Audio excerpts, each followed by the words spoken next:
BJP শাসিত রাজ্যে বাংলার পরিযায়ী শ্রমিকদের হেনস্থার অভিযোগ তুলে মালদার পথে নামল তৃণমূল।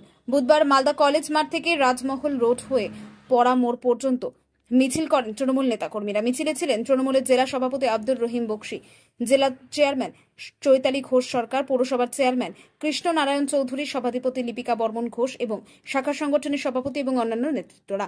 মিছিলে ও পথসভাও করেন তারা। সভা থেকে বিজেপিকে ডিটেনশন ক্যাম্পে ভরা হুঁশিয়ারি দেন তৃণমূলের জেলা সভাপতি আব্দুর রহিম বক্সি। বাংলা